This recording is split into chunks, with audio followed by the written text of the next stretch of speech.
To physics class. आज हम पढ़ेंगे क्लास 10th की फिजिक्स का चैप्टर नंबर 1 इलेक्ट्रिसिटी पार्ट 4।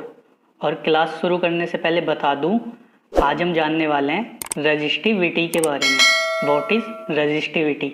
और ये topic class 10th, class 12th और सभी कॉम्पिटिटिव एग्जाम्स के लिए मोस्ट इम्पोर्टेंट टॉपिकों में से एक है। तो इस टॉपिक को सभी अच्छे से कवर करना और वीडियो को पूरी देखना। तो चलिए शुरू करते हैं। जैसा कि पहली हेडिंग है factor affecting the resistance of a conductor. ऐसे फैक्टर जिन पे रेजिस्टेंस डिपेंड करता है। रेजिस्टेंस क्या होता है? ये होता है विरोधी करंट का, जो करंट का विरोध करता है वो रेजिस्टेंस होता है। और ये रेजिस्टेंस किन पे डिपेंड करता है? वो है, पहला फैक्टर है length of a conductor. Conductor की लंबाई पे डिपेंड करता है रेजिस्टेंस। दूसरा फैक्टर है थिकनेस या फिर एरिया ऑफ क्रॉस सेक्शन, तो एरिया ऑफ क्रॉस सेक्शन पे डिपेंड करता है रेजिस्टेंस। तीसरा फैक्टर है नेचर ऑफ मटेरियल, कि वो कंडक्टर किस मटेरियल का बना हुआ है उस पर डिपेंड करता है। चौथा और लास्ट फैक्टर है टेम्परेचर ऑफ कंडक्टर, कंडक्टर का कितना टेम्परेचर है। इन चारों फैक्टर्स पे रेजिस्टेंस डिपेंड करता है। तो पहली हेडिंग है effect of length of the conductor.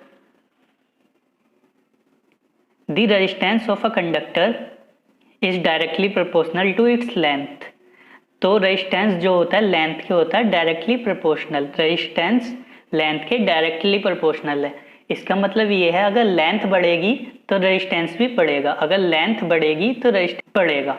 When the length of a wire is double, its resistance also get double। जब वायर की लंबाई को अगर मैं डबल कर दूंगा तो उसका रेजिस्टेंस भी क्या हो जाएगा? Double. If the length of a wire is half then its resistance also get half.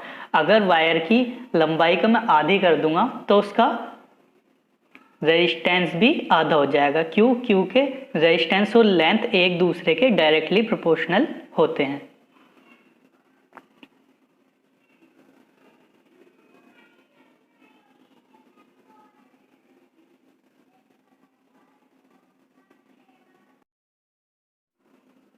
A long wire has more resistance and a short wire has less resistance। एक लंबी वायर का ज़्यादा रेजिस्टेंस होता है और शॉर्ट वायर का कम resistance होता है। दूसरा इफेक्ट है effect of area of cross section of conductor. Area of cross section समझना पड़ेगा। ये एरिया ऑफ क्रॉस सेक्शन होता क्या है? मान लो जैसे कि ये एक वायर है, ये एक वायर है, ठीक है, और इसकी ये जो मोटाई है यही होता है एरिया ऑफ क्रॉस सेक्शनल, और इसे हम ए से डिनोट करते हैं। और इस एरिया की वैल्यू हम निकालते हैं पाई आर स्क्वायर से। पाई आर स्क्वायर से इस एरिया की हम क्या निकाल लेते हैं? वैल्यू निकाल लेते हैं।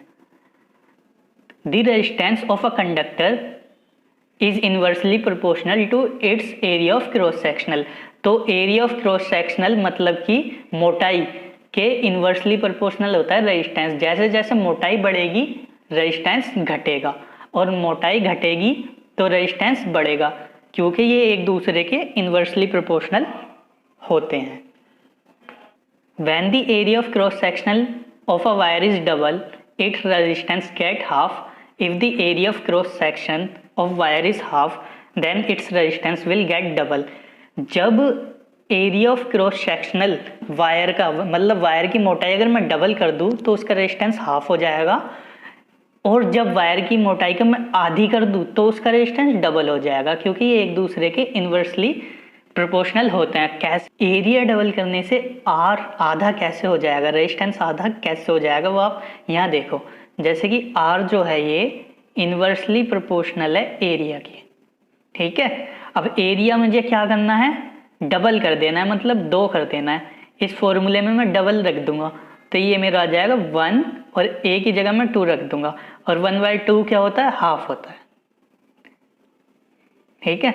इस हिसाब से अगर मैं एरिया को डबल करता हूं तो मुझे रेजिस्टेंस क्या मिलता है? आधा मिलता है, ठीक है। A thick wire has less resistance, a thin wire has more resistance. एक मोटी वायर का कम रेजिस्टेंस होता है और पतली वायर का ज़्यादा रेजिस्टेंस होता है। आगे, the resistance of a wire is inversely proportional to the square of its diameter.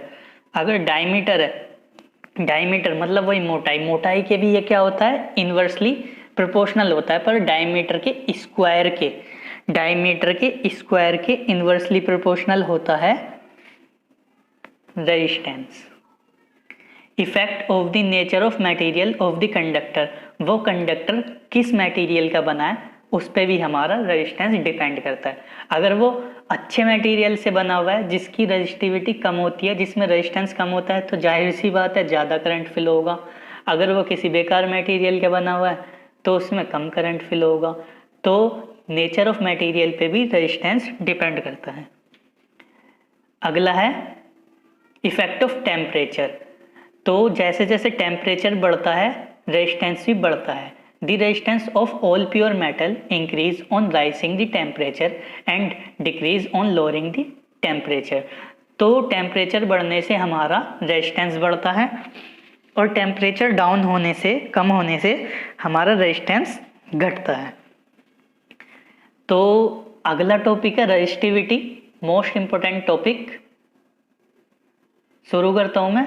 Resistivity क्या होती है? तो हमें पता है कि R जो है डायरेक्टली प्रोपोर्शनल है L के, और R इन्वर्सली प्रोपोर्शनल है एरिया ऑफ क्रॉस सेक्शन के, मतलब मोटाई के। तो यहाँ से हमें एक रिलेशन मिलता है। वो रिलेशन क्या है? R डायरेक्टली प्रोपोर्शनल L के भी है और R inversely proportional area of cross sectional के भी है। ये इक्वेशन मैंने 1 मान ली है और ये मैंने 2 मान ली है। जब मैं इन दोनों इक्वेशन को कंबाइन करके लिखता हूँ तो मुझे R जो है डायरेक्टली प्रोपोर्शनल मिल जाता है L/A के, L/A के। अब ये रूल है, जब भी ये डायरेक्टली प्रोपोर्शनल का साइन हटाएंगे हम तो इजिकल्स टू का साइन लगाएंगे और एक हमें कांस्टेंट लेना पड़ेगा, एक हमें कांस्टेंट लेना पड़ेगा। तो क्या बन जाएगा? R is equals to constant rho L/A, और ये रो ही क्या कहलाई जाती है? रेजिस्टिविटी कहलाई जाती है। इस रो से रेजिस्टिविटी को हम डिनोट करते हैं, या फिर ये जो कांस्टेंट वैल्यू है ये ही रेजिस्टिविटी कहलाई जाती है, और ये कांस्टेंट वैल्यू है तो ये हमेशा ही फिक्स रहती है। तो अगर मुझे इसकी रेजिस्टिविटी की वैल्यू निकालनी है तो रेजिस्टिविटी मेरी बराबर आ जाएगी, यहाँ से मैं क्रॉस मल्टीप्लाई कर दूंगा RA/L के। तो ये मेरे को क्या मिल गई? रेजिस्टिविटी की वैल्यू मिल गई। सीधा सीधा रेजिस्टिविटी का फॉर्मूला मिल गया, रेजिस्टिविटी का फॉर्मूला ड्राइव हो गया। एक बार इस बुक में भी देख लेते हैं। R is directly proportional to L, R is inversely proportional to area. दोनों को कंबाइन करके R is directly proportional to L/A, और डायरेक्टली प्रोपोर्शनल का साइन हटा के इज इक्वल्स टू का साइन क्या आ गया? R is equals to rho L/A।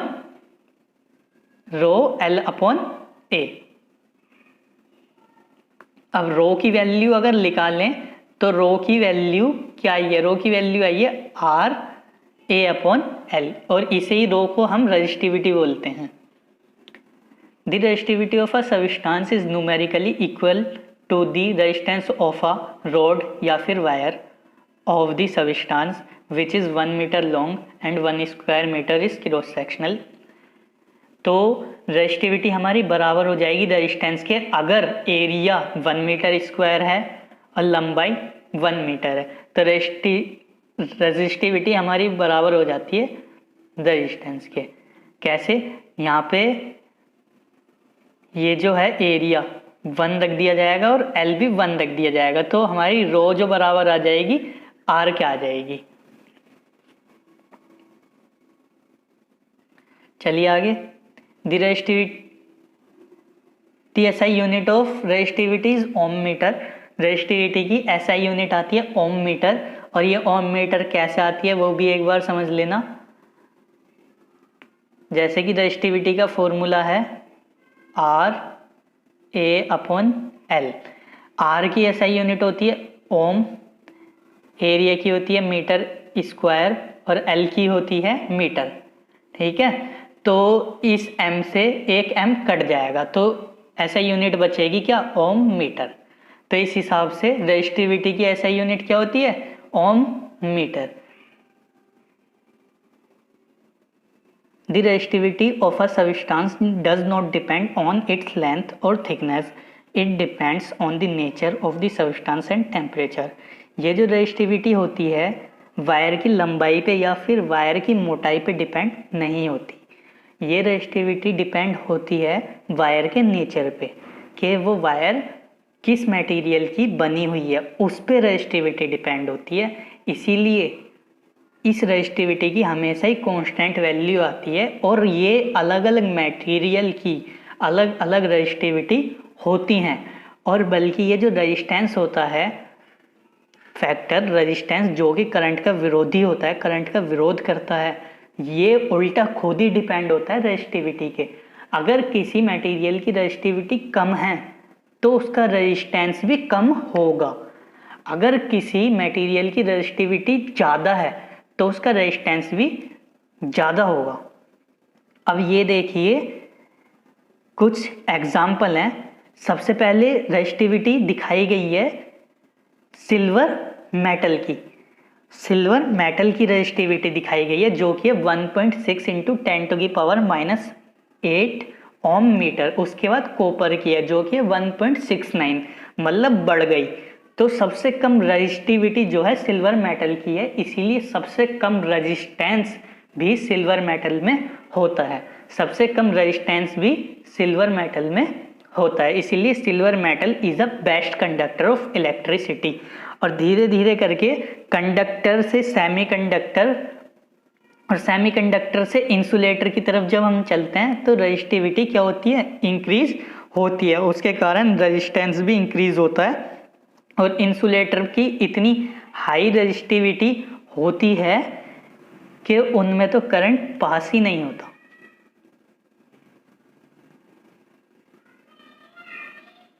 By saying that the resistivity of copper is 1.69 into 10⁻⁸ ohm meter, we mean that if we take a rod of copper metal 1 meter long and 1 square meter in area of cross section, then its resistivity will be 1.69 into 10⁻⁸ ohm।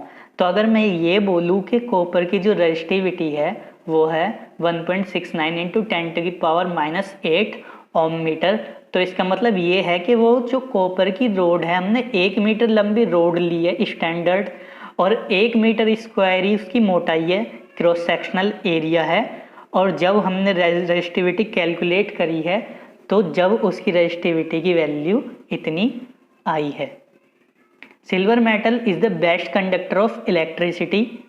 तो silver metal सबसे अच्छा conductor होता है, क्यों? क्योंकि उसकी resistivity सबसे कम होती है, इसीलिए उसमें रेजिस्टेंस भी सबसे कम होता है। The resistivity of alloy are much more higher than those of pure metal. जो अलॉयज होते हैं उनकी रेजिस्टिविटी प्योर मेटल से ज़्यादा होती है और इन अलॉयज के ही हम क्या बनाते हैं, रेजिस्टर्स बनाते हैं। जैसे कि यहाँ पे लिखा हुआ है निक्रोम वायर, और निक्रोम वायर की रेजिस्टिविटी दिखा रखी है 110 इंटू 10⁻⁸ ओम मीटर, मतलब अच्छा खासा हाई रेजिस्टेंस होगा निक्रोम वायर में। और निक्रोम वायर को इसीलिए हम एज अ रजिस्टर भी यूज करते हैं इलेक्ट्रिक आयरन में, ताकि उस रजिस्टर में ज़्यादा से ज़्यादा करंट रुके और ज़्यादा से ज़्यादा हीट एनर्जी जनरेट हो सके।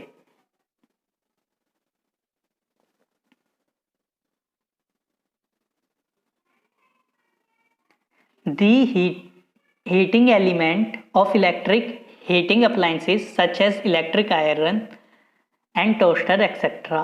are made of an alloy rather than a pure metal।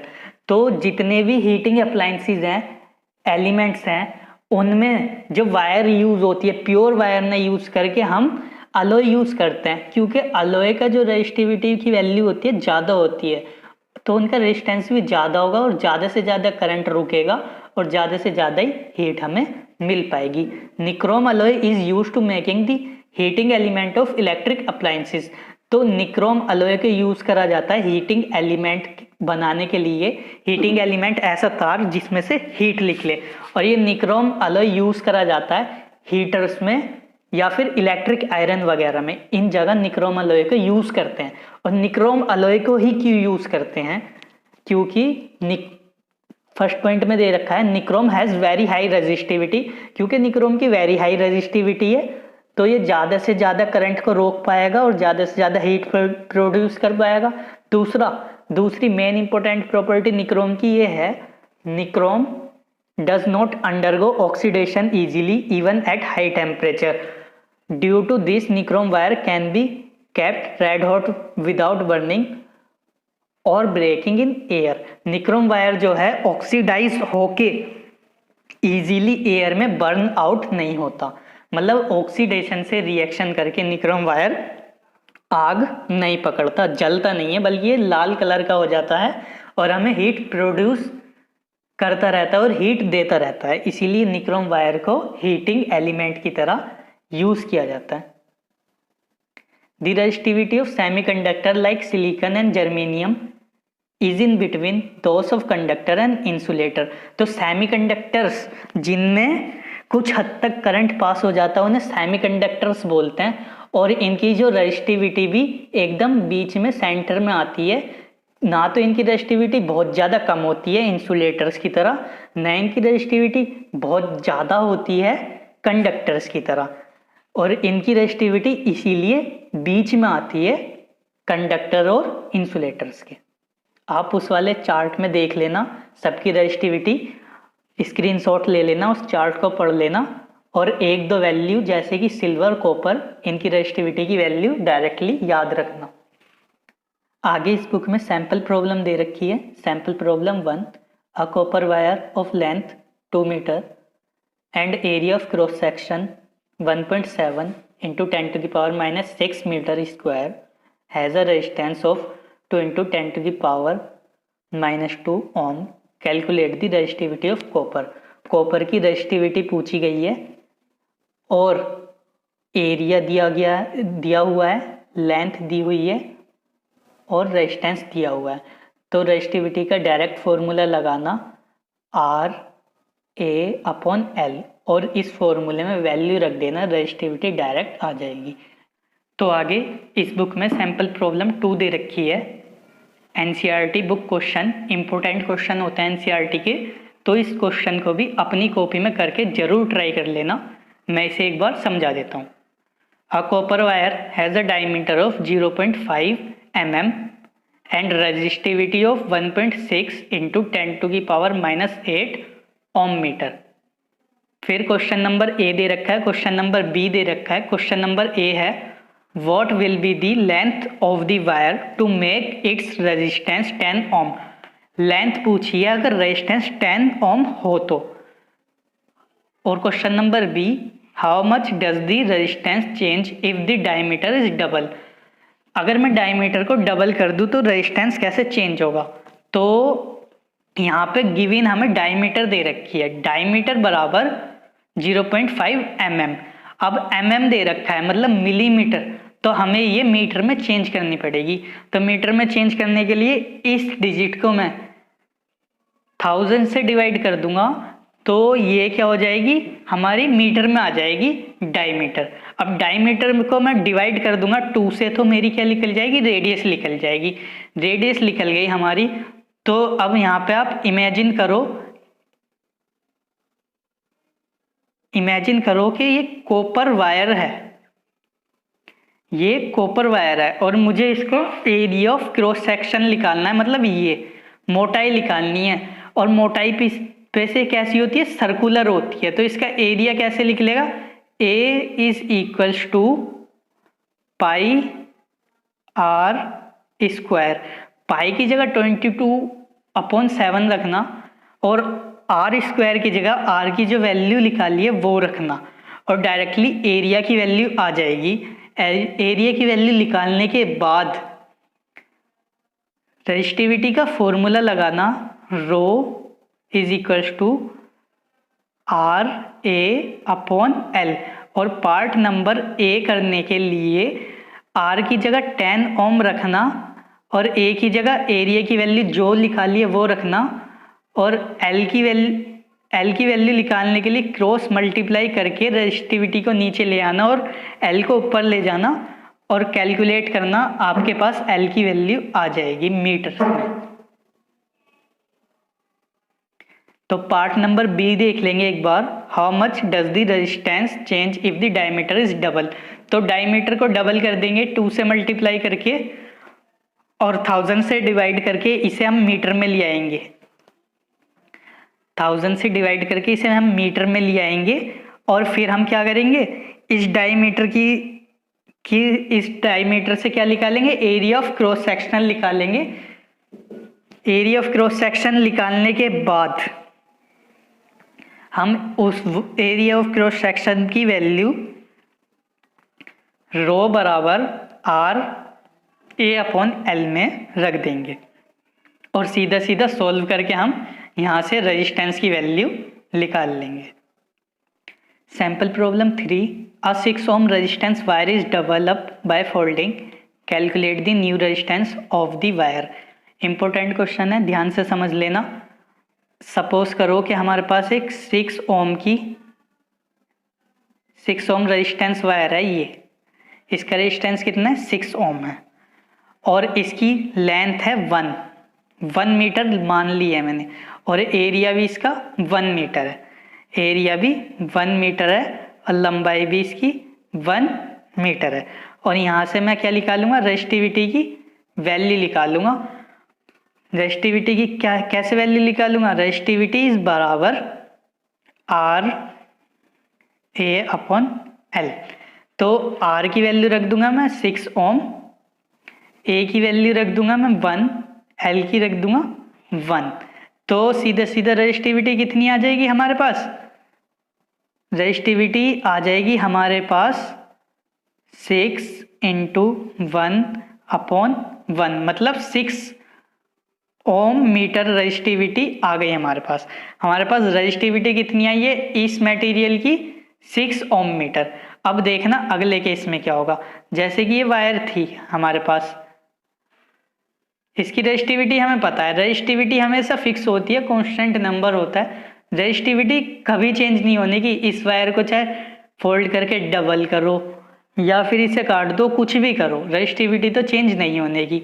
तो हमने इस वायर के साथ इस क्वेश्चन में क्या हुआ है, इस वायर को ऐसे बीच में सादी काट के डबल कर दिया है, फोल्ड करके ऐसे एक के ऊपर एक रख दिया है, कुछ इस तरीके से कर दिया है इसके साथ। तो जो पहले इसकी लंबाई इसकी 1 हुआ करती थी और एरिया भी 1 हुआ करता था, अब क्या चेंज आएगा, अब लंबाई इसकी आधी हो जाएगी 1/2 और एरिया तो इसका हो जाएगा डबल, 1 ये, एरिया क्या हो जाएगा, डबल हो जाएगा और लंबाई आधी हो जाएगी। एरिया हो जाएगा डबल और लंबाई नई वाली आधी हो जाएगी, हाफ। तो अब की बार केस 2 में रेजिस्टेंस फाइंड आउट करना है। रेजिस्टिविटी का फॉर्मूला लगाओ, रो बराबर आर ए अपॉन एल, और क्रॉस मल्टीप्लाई करा के यहाँ से आर की वैल्यू लगाओ, निकालो, और रेजिस्टिविटी की जो वैल्यू आई थी 6 ओम मीटर उसे पुट करो और लेंथ की जगह आपकी बार हाफ रखो और एरिया की जगह डबल रखो और नया रेजिस्टेंस फाइंड आउट करो। यही हमारा क्वेश्चन है और आपको इजीली फिर नए रेजिस्टेंस की वैल्यू मिल जाएगी जो कि आ रही है 1.5 ओम। आगे इस बुक में very short answer type question दे रखे हैं, इन्हें अटेम्प्ट करने की कोशिश करना। जो क्वेश्चन नहीं होगा वो कमेंट सेक्शन में पूछ लेना, मैं डेफिनेटली पूछे गए क्वेश्चंस का आंसर दूंगा।